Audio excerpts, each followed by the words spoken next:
Right. కానీ అధికారులు లేకపోతే అలాంటి దుర్మార్గమైన ఆలోచనలు ఉన్న వారు చెప్తే రేవంత్ రెడ్డి గారు వినే అంత ఉందా? ఆయన ఒక ముఖ్యమంత్రిగా ఆయన సొంత నిర్ణయాలు ఆయన తీసుకుంటారు. ఎవరి మాట వినరనే కదా అసలు అంటున్నారు. రేవంత్ రెడ్డి బ్యాక్గ్రౌండే అది కదమ్మా. రేవంత్ రెడ్డి రాజకీయ నాయకుడు కాదు వాస్తవానికి. రేవంత్ రెడ్డి మామూలుగా రియల్ ఎస్టేట్ వ్యాపారం నుంచి వచ్చినవాడు. ఆయన పుట్టుక నుంచి నాయకత్వ లక్షణాలు ఉండి, ప్రజల పట్ల ప్రేమ ఉండి, ప్రజల కొరకు కొట్లాడి, ఏదన్నా సమయంలో ప్రజలకు అన్యాయం జరిగినప్పుడు వాళ్ళని సమీకరించి వాళ్ళ ఉద్యమంలో నడిచినవాడు, లేకపోతే వాళ్ళ కొరకు త్యాగం చేసినవాడు కాదమ్మా. ఆయన కేవలం డబ్బుల కొరకు ఒక రియల్ ఎస్టేట్ వ్యాపారం చేసుకునేవాడు. సరే, అనుకోకుండా దీంట్లో కూడా వచ్చినాడు. అది ఈ రాష్ట్రం దురదృష్టం. ఏమాత్రం ప్రజలంటే ప్రేమ లేనివాడు, సోయి లేనివాడు, ఒక మానవీయ కోణం లేనివాడు.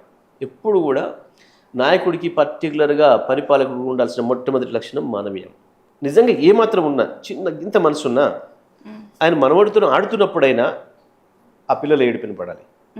ఆ చిన్న పిల్లలు వాళ్ళు ఎట్లా బాధపడుతున్నారో, స్కూల్ బుక్స్ కొరకు ఎట్లా వెతుక్కుంటున్నారో ఆ ఇండ్ల శిథిలాలలో, అది చూసినప్పుడైనా ఆపేమని చెప్పాలి.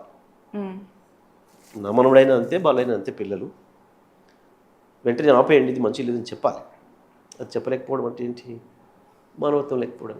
అధికారులది తప్పు 100% అందులో సందేహమేం లేదు. అధికారులది తప్పే. గతంలో జరిగిన వాటన్నిటికీ కూడా అనుమతులు ఇచ్చిన విషయంలో కావచ్చు. అయితే అనుమతులు ఇక్కడ లీగల్గానే ఇచ్చినారు. ఇక్కడ అధికారులను కొన్ని సందర్భాలు తప్పడానికి అన్ని చోట్ల లేదు. నాలల మీద ఎటువంటి టైటిల్ లేని వాళ్ళు కట్టుకుంటున్నప్పుడు దాన్ని ఆపలేకపోవడం అనేది అధికారుల తప్పు. కానీ మీకు పట్టా ఉంది, ఆ భూమికి మీకు పట్టా ఉంది, మీరు నాకు అమ్మడానికి చూపించినారు. అక్కడ రిజిస్ట్రేషన్ ఆఫీస్లో ఎటువంటి అభ్యంతరం లేదు ఆ భూమి పైన. ఈ దీపగారి భూమికి పట్టా ఉన్నప్పటికీ కూడా ఇది నాలా పరిధిలో ఉంది, లేదా ఇది బఫర్ జోన్లో ఉంది, ఇది ఎఫ్టీఓలో ఉంది, దీని మీద నిర్మాణాలు చేపట్టడానికి వీలు లేదని ఎక్కడ కూడా రికార్డు లేదు, అక్కడ బోర్డు లేదు. ఒక శాఖ అధికారులు చేయాల్సిన పని ఇంకో శాఖ అధికారులకు సమస్య అయిపోయింది. బఫర్ జోన్లను, వనాలని వీటన్నిటిని గుర్తించి పెట్టాల్సిన బాధ్యత ఇరిగేషన్ శాఖది. ఇరిగేషన్ రెవెన్యూ కోఆర్డినేషన్తో పెట్టాలి, సర్వేలు చేసి. దురదృష్టం ఏంటంటే నిజాం ప్రభుత్వం ఉన్నంత వరకు అన్ని కంట్రోల్స్ ఉన్నాయి, అధికారుల పైన కంట్రోల్స్ ఉన్నాయి, ఎవ్రీథింగ్ ఉంది. ఒక్క చోట కూడా ఒక చిన్న అక్రమ నిర్మాణం జరగలే, బఫర్ జోన్ల వైపు పోలే. ఆ తర్వాత ఎప్పుడైతే సమైక్య ఆంధ్రప్రదేశ్ వచ్చిందో సకల దరిద్రాలకు కారణం అక్కడే మొదలైంది. ఈ రాష్ట్రం హైదరాబాద్ నాశనం అవడానికి చాలా పెద్ద స్టేట్మెంట్ ఇది. నిజాం ప్రభుత్వం ఉన్నప్పుడే బాగుంది, సమైక్య ఆంధ్ర ఏర్పడిన తర్వాత ఆ రోజు నుంచి సకల దరిద్రాలకి ఆ రోజే ప్రారంభమైంది, శని ప్రారంభమైంది హైదరాబాద్కి, తెలంగాణ ప్రాంతానికి. It is very clear, it is very clear, అందులో సందేహమే లేదు. మీరు చూడండి, నేను నా మాట అబద్ధమైతే 56 నుంచి ప్రతి సంవత్సరం గూగుల్ మ్యాప్ తీసి చూడండి ఎట్లా అయిందో హైదరాబాద్, ఏ రకంగా మారిపోయిందో హైదరాబాద్. మూసీ నీళ్ళు ఆ రోజు ఎట్లా ఉండే, 2014 నాటికి ఎట్లా ఉన్నాయి, మా చేతికి ప్రభుత్వం వచ్చిన నాటికి నిలబడలేకపోయినాం. దిల్సుఖ్నగర్ బస్ స్టాప్లో కూడా నిలబడలేకపోయినాం. మనం హుస్సేన్ సాగర్ రోడ్డున నిలబడగలిగినామా? ఇంత దుర్మార్గంగా ఏ రకంగా వాసన వస్తుండే. ఇవాళ ఉందా వాతావరణం? కొంత చేసినాం మేము. వాళ్ళు 60 సంవత్సరాల నాశనం, 60 సంవత్సరాల కలుషితం ఒకేసారి చేయలేము. ఒక 10 ఏళ్లలో చేసుకుంటూ వచ్చినాం. దానికి కావాల్సిన పునాదులు వేసినాం, కొంత ఫలితాలు కూడా చూపించినాం. ఈ నగర ప్రజలు చూసిండ్రు ఆ ఫలితాలకు కూడా. అందుకే మళ్ళీ మాకు ఇక్కడ అవకాశం ఇచ్చారు. అది వేరే విషయం, నేను రాజకీయాలకు పోవడం లేదు. కానీ అధికారుల విషయంలో తప్పకుండా ప్రభుత్వాది నేతలదే మొదటి తప్పు అవుతుంది. నీ దగ్గరికి విషయం వచ్చినప్పుడు నువ్వు నిజంగా స్ట్రిక్ట్గా ఉండే అధికారి అయితే, రాజకీయ నాయకుడు అయినప్పుడు ఆ పరిస్థితి రాదు. ఇక్కడ ఏంటి, ఇంకొకటి కూడా మనం తెలుసుకోవాల్సిన విషయం, ప్రజలకు పోవాలి. చెరువుల నిర్మాణం జరిగినప్పుడు వాస్తవానికి ల్యాండ్ అక్విజిషన్ చేయలే. ఎంతైతే చెరువులో మునక వస్తుందో, ఏదైతే ఇప్పుడు మనం బఫర్ జోన్లో పిలుస్తున్నామో, ఈ భూములన్నీ కూడా ప్రైవేట్ వ్యక్తులకు ఉన్నాయి. ఆనాటికి వాళ్ళకి పట్టాలు ఉన్నాయి. చెరువు నిర్మాణం జరిగినప్పుడు కొంచెం ప్రభుత్వం భూమి ఉంటే ప్రభుత్వం భూమిలో కట్టలేసారు, బండి నిర్మాణాలు చేసారు. లోపల నీళ్ళు ఏదైతే నిలబడాలనో అక్కడ ఉంటే కొన్ని చోట్ల ప్రభుత్వ భూమి ఉంది. ఇప్పుడు సపోజ్ మా చెరువు, ఒక చెరువు ఉంది, ప్రస్తుతానికి 90 ఎకరాలలో నీళ్ళు నిలబడుతున్నాయి ఎఫ్టీఎల్. పైన ఇంకొక 50 ఎకరాలు చుట్టూ కలిపి బఫర్ జోన్కి వస్తుంది ఇవాళ లెక్క ప్రకారం. అయితే అక్కడ ప్రభుత్వ భూమి మాత్రం దాంట్లో 30 ఎకరాలే ఉంది. కట్ట 30 ఎకరాల్లో ఉంది, కొన్ని 30 ఎకరాల్లో నీళ్లు పడుతున్నాయి. ఇంకా వీళ్ళు పెట్టింది ఏదైతే ఉందో, వియర్ ఏదైతే ఉంటుందో, నీళ్ళు పోవడానికి కావాల్సిన కత్వ ఏదైతే ఉంటుందో ఆ లెవెల్కి నీళ్ళు నిలబడడాన్ని ఎఫ్టీఎల్ అంటారు. ఏదైతే నీళ్ళు ఓవర్ఫ్లో అయ్యి వెళ్ళిపోవడానికి మనం స్పేస్ ఇస్తామో దాని లెవెల్కి నీళ్ళు నిలబడడం ఏదైతే ఉంటుందో, ఫుల్ ట్యాంక్ నిండి ఓవర్ఫ్లో అయ్యేటప్పటికున్న ప్రాంతం ఏదైతే ఉంటుందో దాన్ని ఫుల్ ట్యాంక్ లెవెల్ అంటారు. వరద ఎక్కువ వచ్చినప్పుడు దానిపైన ఇంకో ఫీటు 2 ఫీట్లు కూడా వరద పోతుంది, 3 ఫీట్ల వరకు. దాన్ని అప్పుడు ఆ సమయంలో నీళ్ళు ఎంత వెడల్పుగా పైకి వస్తాయో బయటకు వస్తాయో దాన్ని బఫర్ జోన్ అంటారు. ఇవి ప్రధానమైనవి. అయితే దీనికి సంబంధించి ఈ FTLలో చాలా చెరువులకి ప్రైవేట్ వ్యక్తుల భూములు మునిగేది, బఫర్ జోన్లో ఇంకెక్కువ మునిగేది. దానికి ఏం చేసింది ఆనాటి ప్రభుత్వం, నిజాం ప్రభుత్వం, వాళ్ళకి ఏక్ ఫసల్ పట్టా అని ఇచ్చారు.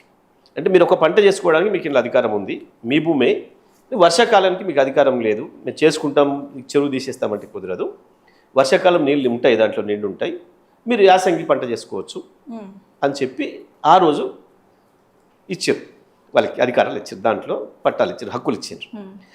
అయితే దీంట్లో రాయలేదు, దాంట్లో సబ్సిక్వెంట్గా తర్వాత హామీలలో అది రాయలేదు.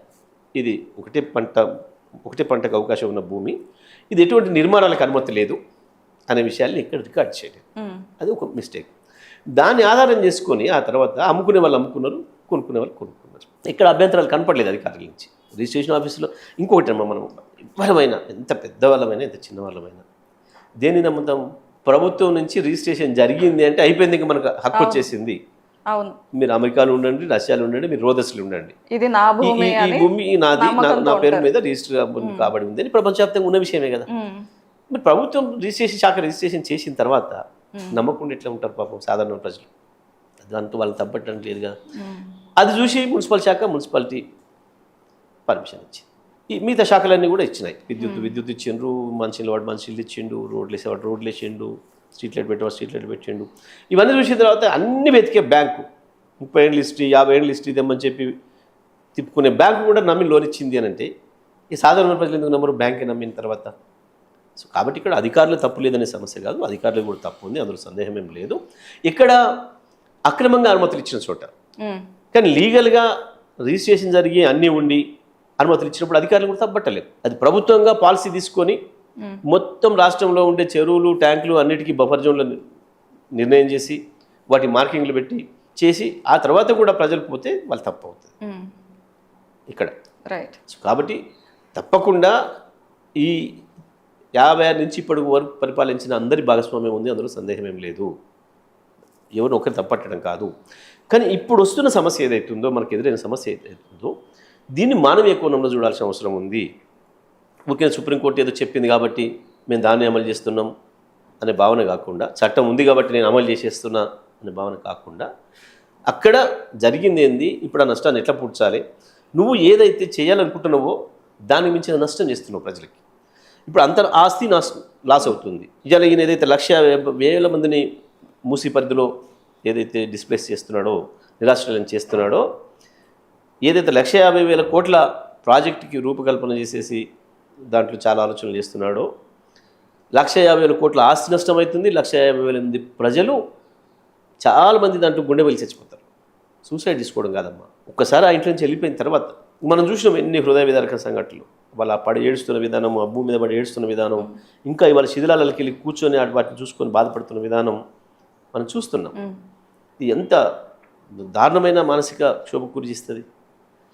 నిజంగానే ఒక ఆమె అడిగింది, మనం చూస్తున్నాం. ఇప్పుడు నాకు 9th మంత్ ప్రెగ్నెన్సీ, మేము మొన్న అంతా ఊర్లో అమ్ముకొని వచ్చేసి ఇది కొనుక్కున్నాం. మేము ఇద్దరం ఎంప్లాయీస్ ఉన్నాం, వైఫ్ ఉన్నాం, హస్బెండ్ నేను. ఈఎంఐలు పెట్టినాం, ఇద్దరిది 28 సంవత్సరాలు ఈఎంఐ కట్టాలి. ఇప్పుడు సడన్గా వచ్చి దానికి గులవుతున్నారు. నాకు ఏం ఆలోచించడానికి కూడా పోవట్లేదు, నేను ఇక్కడి నుంచి కదిలి ఎటు పోవాలో నాకు తెలియటం లేదు. ఆమె ప్రశ్నకు సమాధానం చెప్పాలి.